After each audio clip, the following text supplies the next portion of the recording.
Bonjour tout le monde, c'est Laurie de la compagnie Tes Passages. Une nouvelle vidéo pour parler de la nouvelle lune du 19 mai qui arrive. Et donc encore une fois un grand bienvenue à tous ceux qui nous rejoignent, un grand merci à tous ceux qui sont là. Et puis j'espère surtout que ces vidéos vous aident à cheminer et je suis très en joie de partager cette astrologie avec vous. La nouvelle lune du 19 mai. Alors, on quitte la rondeur de la pleine lune et puis l'énergie va descendre progressivement jusqu'à la nouvelle lune. Donc normalement, après la pleine lune, on est dans un peu moins d'extériorisation, mais on va descendre petit à petit vers une intériorisation, vers une introspection et vers une clôture de cycle. C'est comme si on clôturait le mois qui venait de s'écouler jusqu'à la nouvelle lune où le principe masculin du soleil et le principe féminin de la lune vont se rejoindre et du coup semer une nouvelle graine dans une nouvelle énergie, dans un nouveau signe et nous proposer une nouvelle exploration pour un mois. Donc c'est cette nouvelle lune qui arrive. La nouvelle lune, là, ce qui se passe, donc c'est que, un peu comme le mois dernier, on a expérimenté, le soleil a expérimenté le signe du taureau pendant un mois. Et à la toute fin du taureau, la lune, du coup, va rejoindre le soleil, et ils vont, du coup, voilà, entrelacer leurs énergies sur cette fin de signe taureau. Et juste après, on expérimentera un mois du signe des Gémeaux. Donc je vais y revenir. Mais avant tout, c'est un petit peu comme si cette nouvelle lune, c'était un petit peu le feu d'artifice qui vient clôturer, feu d'artifice intérieur plutôt, mais qui vient clôturer ce mois qu'on vient de traverser dans le signe du taureau.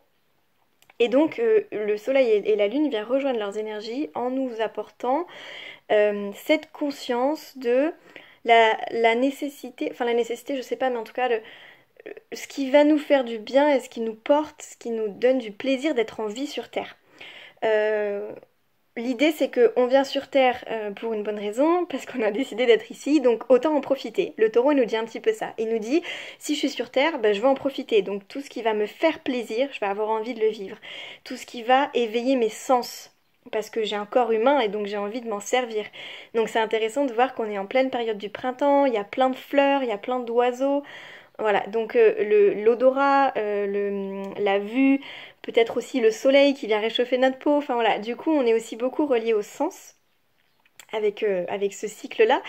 Et puis, une des dernières choses aussi, c'est que le signe du taureau, il nous dit que pour profiter, il a besoin de se sentir bien. Pour se sentir bien, il a besoin de se sentir en sécurité. Donc, avec une énergie taureau, il y a ce besoin d'avoir une vie matérielle, financière, entre guillemets, un mode de vie assez stable pour pouvoir ne plus s'inquiéter de tout ça et justement avoir l'espace pour profiter. Donc normalement, ce mois-ci, peut-être que vous avez pu remarquer que les questions financières, matérielles, aussi de joie du corps, de plaisir de vivre ont peut-être été des questions dans ce mois lunaire dans votre vie. Et donc, cette nouvelle lune vient un petit peu nous apporter comme clôturer ce cycle-là par rapport à ces questions-là. Donc, c'est intéressant peut-être de noter ce qui vous vient et de voir les dernières thématiques qui sont en lien avec cette énergie-là, peut-être pour ce cycle lunaire. Ce qui se passe avec cette nouvelle lune, c'est qu'on a beaucoup de planètes dans le signe du taureau. Donc, c'est comme si c'était une nouvelle lune très taureau.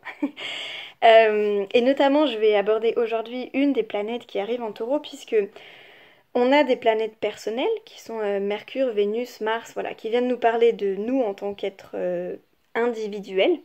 Et puis on a des planètes qui avancent plus lentement et du coup qui viennent nous parler beaucoup plus du collectif.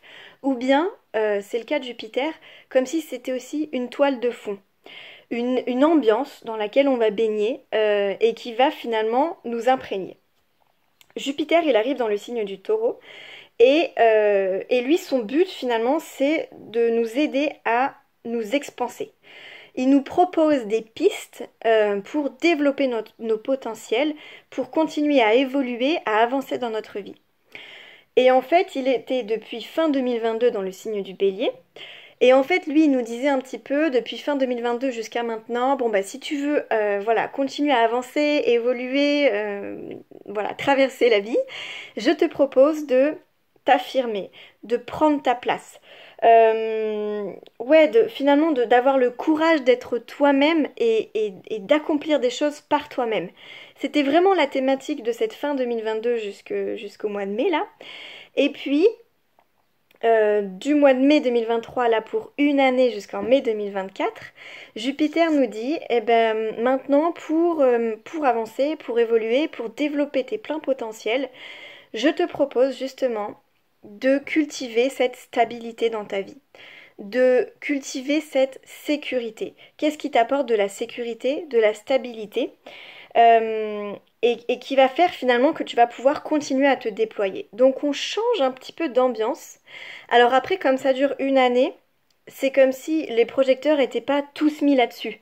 C'est vraiment une toile de fond, une ambiance générale qui va nous suivre tout au long de l'année et qui est une proposition pour nous permettre d'évoluer.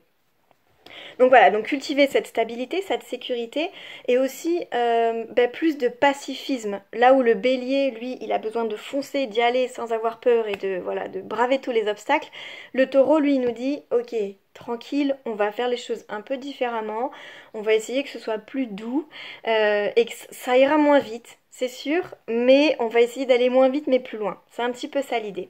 Donc ça c'est pour cette année, donc année un peu voilà, sur plusieurs plans, mais du coup de mai 2023 jusqu'à mai 2024. Jusqu'à cet été, ce besoin-là d'expansion à travers la stabilité et la sécurité, il va pouvoir être un peu challengé quand même. Parce qu'on a d'autres points du thème qui, eux, vont nous dire bon, les gars, c'est bien gentil tout ça, mais là, dans le monde entier, il faut que ça bouge. Il y a des choses qui ont besoin d'évoluer, il y a des choses qui ont besoin d'avancer. Donc ça, c'est pas nouveau. Ça commence en 2023 et on va en parler, mais il y a beaucoup de choses qui commencent à bouger et qui vont bouger encore plus. Donc, on est beaucoup sur une thématique aussi collective et globale de changement, de réadaptation, de faire différemment. Et du coup, lui, Jupiter en taureau, il nous dit ouais, mais ça va pas du tout avec mon besoin de stabilité, de sécurité, donc qu'est-ce que je fais de ça? Donc voilà, donc on va pouvoir être un petit peu tiraillé entre un besoin de bouger, de mouvement, d'avancer, et en même temps garder une forme de stabilité, de sécurité. Donc ça peut créer des résistances possibles, ça peut créer aussi le fait qu'on s'y prend pas très bien finalement, parce qu'il y a plusieurs choses qu'on sent à l'intérieur de soi, donc on avance, on recule, on sait pas trop comment s'y prendre, on tâtonne, et puis on peut aussi, alors soit tâtonner, soit s'emporter d'un coup et en fait aller dans une direction qui était pas juste, enfin voilà, mais ça va s'équilibrer, on est sur quand même du long terme, donc c'est voilà, petit pas par petit pas. Ça va se faire. Et je pense qu'une des choses qui peut être une bonne clé, ce serait de se dire qu'est-ce qui est immuable, qu'est-ce qui est dans ma vie là en ce moment est absolument nécessaire et ne doit pas bouger. De quoi j'ai impérativement besoin. Déjà de se poser là-dessus. Et puis ensuite de voir, ok, sur quoi je veux bien m'adapter, je veux bien changer, je veux bien accepter ce qui arrive, entre guillemets. Du coup, ça peut être une bonne idée de faire ça comme ça pour garder une ligne et puis ne pas se faire balloter à tous les vents, mais du coup, justement, garder sa ligne et atteindre là où on veut aller. Voilà. Dernière petite chose, justement, Jupiter, là, il nous propose ouais, en tout cas pour ce mois lunaire clairement, de développer une vision d'ensemble justement. C'est pour ça que ça peut être bien de noter ce qu'on a besoin, ce qu'on n'a plus besoin, ce en quoi on peut s'adapter, parce que Jupiter, il est relié au signe du Sagittaire. Le Sagittaire, lui, il prend du recul et puis il regarde les choses de loin et il se dit, bon ok, voilà tout le tableau. Et donc il a plus de conscience pour agir de manière juste, de manière voilà, dans la bonne direction quoi en tout cas. Donc l'idée c'est de prendre du recul et développer une vision d'ensemble et de là avoir une réflexion qui sera pragmatique, mais aussi de se dire ok, je vois le chemin sur le long terme, donc je garde la foi, je garde l'objectif et je sais que lentement mais sûrement à l'image du taureau, je vais arriver là où j'ai envie d'aller. Voilà. Et dernière petite chose du coup, c'est que juste après la nouvelle lune, on passe quand même dans un mois d'exploration du signe des Gémeaux. Et donc en fait, on va quitter le signe très dense, très terrien du Taureau pour aller vers une énergie Gémeaux qui elle est l'opposé total, c'est un signe d'air. Et du coup, en Gémeaux, on nous propose finalement de s'ouvrir sur l'extérieur, de découvrir de nouvelles choses, de nouveaux lieux, de nouvelles personnes, de nouvelles informations qui nous arrivent et qui viennent un petit peu modifier des choses auxquelles on croyait possiblement aussi. Donc c'est un mois finalement où il y a plus de mouvement potentiellement, on peut passer des week-ends à droite, à gauche, voilà, se déplacer, rencontrer des personnes. C'est un signe aussi qui nous appelle à... Oh là là, pardon, j'ai le chat qui vient de tomber, excusez-moi. Bon, tout va bien. Je disais que c'est un signe qui nous appelle à vivre plus de légèreté, donc tout ce qui va de l'ordre de s'amuser, jouer, faire des jeux, faire des blagues, enfin voilà, tout ce qui est léger, sans prise de tête, c'est aussi une proposition pour ce mois à venir.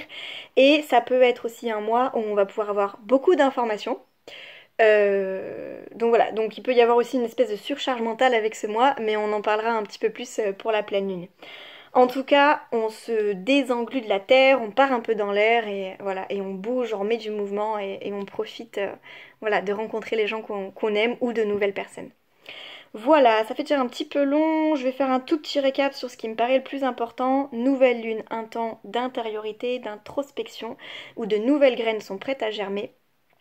Beaucoup d'énergie taureau quand même, donc on est encore un peu dans ces thématiques de trouver de la stabilité, de la sécurité, de la joie dans nos vies et comment on va pouvoir concrètement mettre des choses en place pour accéder à ça. Et puis Jupiter qui nous propose une prise de recul et une vision d'ensemble un petit peu de notre vie quelque part du moment, de prendre le recul, de faire un point et puis de voir ce qui est important, ce qui n'est pas important, ce qui ne bougera pas, ce sur quoi je suis d'accord que ça bouge, et puis de développer finalement cette foi sur du long terme, de voir, voilà, j'arriverai à mon but sur du long terme. Voilà, et enfin évidemment le cycle du Gémeaux à venir qui nous propose plus de légèreté. Voilà, et bien je vous souhaite à tous une belle nouvelle lune, je vous retrouve pour la pleine lune dans 15 jours à peu près. Et voilà, profitez bien de ce printemps qui naît, qui est déjà bien là, puisque justement le signe des Gémeaux, c'est celui qui vient clôturer le printemps, et après on passera à l'énergie d'été avec le Cancer. Voilà, je vous souhaite à tous une bonne nouvelle lune, salut salut!